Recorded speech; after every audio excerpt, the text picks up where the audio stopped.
Your Steve Jones Show podcast is loading now. The Steve Jones Show podcast is sponsored by Sunbury Motors, North 4th Street in Sunbury, and Sunbury Motors Kia, routes 11 and 15 in Hummel's Wharf.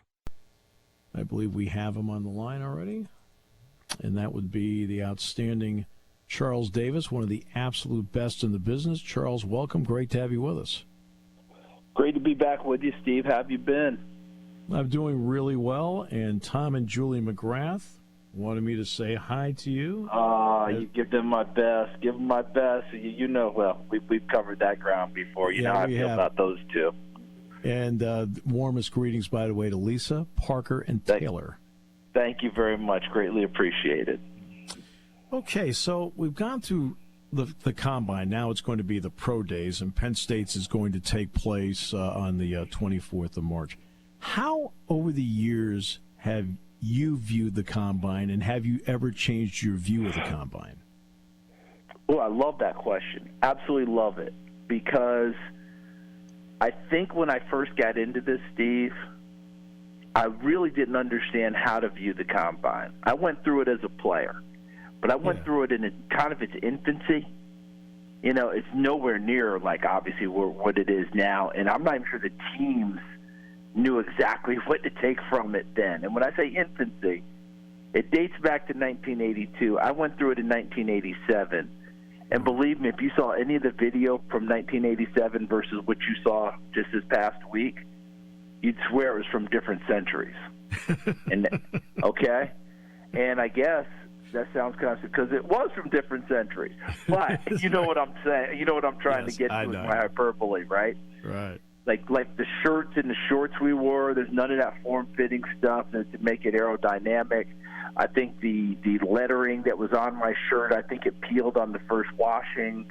You know, I mean, it was just, you get the idea. Right. I didn't even know what drills I was going to do when I went. Now, part of that's on me for not doing the homework. But Mike Mamula, he's the one who cracked the code. He figured it all out ahead of time, practiced, trained for it, did really well, and made him and took himself from a third rounder to a first rounder, and had a career that was good if he had been drafted where he was supposed to, which was the third, but to go in the top 10 of the draft because he blew away the Combine, it screwed up everything for him. People started to say, oh, he wasn't that good. That was not the truth. Mike Mamula was a good football player, but he got drafted too high for where his talent was because he cracked the code on the Combine before the rest of us figured it out. Give him credit. So to answer your question, I really wasn't sure. I started to learn as I went, and here's where I am now, Steve.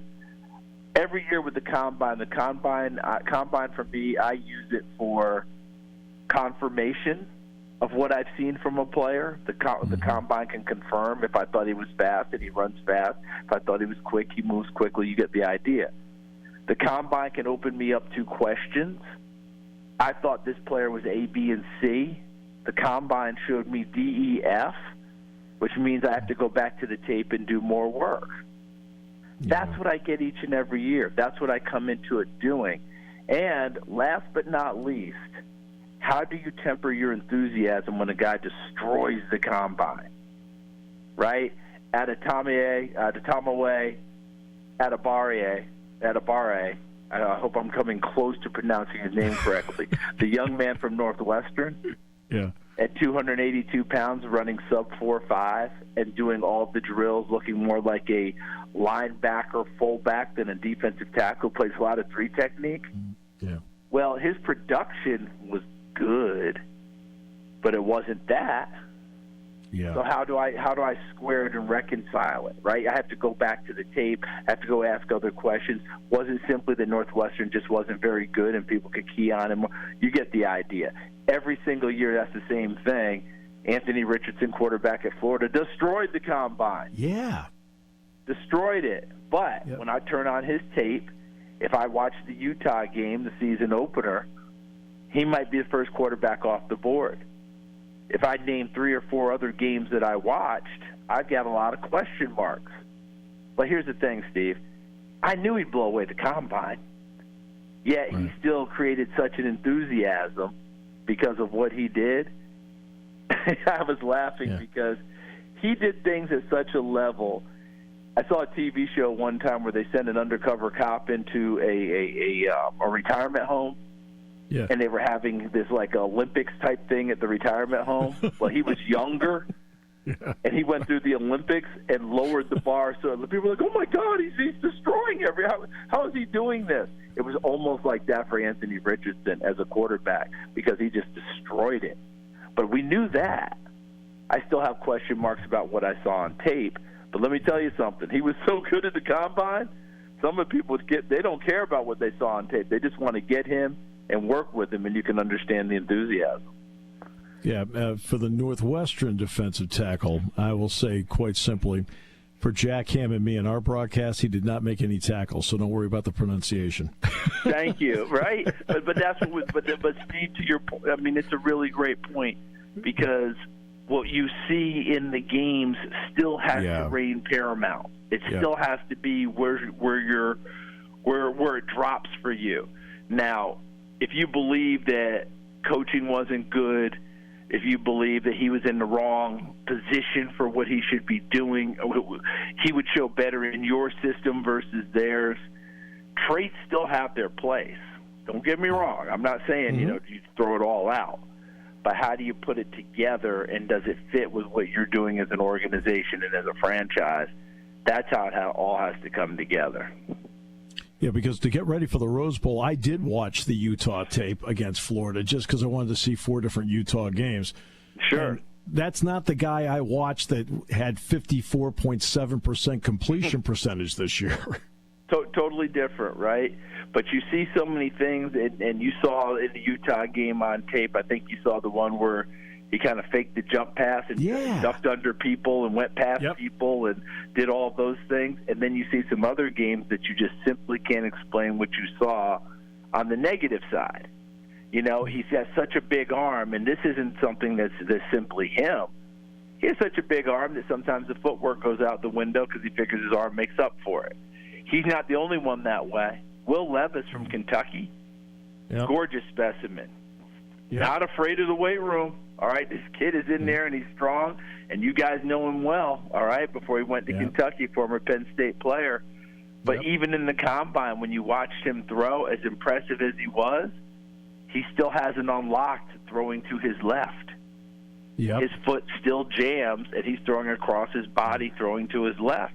And that kind of surprised me because he and the people you're working with are not stupid people. They know that this is something that needed to be worked on, but it just tells you old habits die hard. Because I'll bet you in his workouts, he threw it better to his left because of the conscious thing. But under pressure, a lot of times you revert back. That's why golfers, you hear it all the time. Whatever swing you have, it has to repeat under pressure. Jim Furyk's swing may have been the ugliest swing you saw, but it repeated under pressure. It didn't matter what the shot, and that's why he won majors. He had a swing that he knew he could count on. If you have a swing that you can't count on when the pressure kicks in, I don't care if your swing is as gorgeous as Tiger's in his prime, it's not going to work for you. I feel like for Will Levis, that time is still being worked on. So many great things there, but we got there, the lights hit, he responded, and guess what? He was right back doing the things he had done before. That still has to be worked through, in my humble opinion. Yeah, and Charles, I watched him in practice for 3 years at Penn State. And what's interesting about him is he's a really good runner. I mean, he runs with power. But the odd thing is that for a guy that runs as well as he does, he doesn't throw as well on the run. Right. Yeah, I think Steve. I think he's one of those guys. And again, time will develop some more things, and things will be unlocked. So we always have to remember what we're seeing right now is not the finished product of these guys. We're projecting where we think they're going to go and how we can do this. But for him, I think he's one of those players that at this stage of their career, he's either running or passing. Like he makes up his mind one way or the other. I'm throwing it, or if I go and I move, once he makes up his mind to run, there's no more downfield. He goes. Now, when he goes and he gets to the third level, defensive backs, you better be ready. That's a lot of man you're dealing with now, okay? And he runs with some power, so all that kicks in. Bryce Young is entirely different.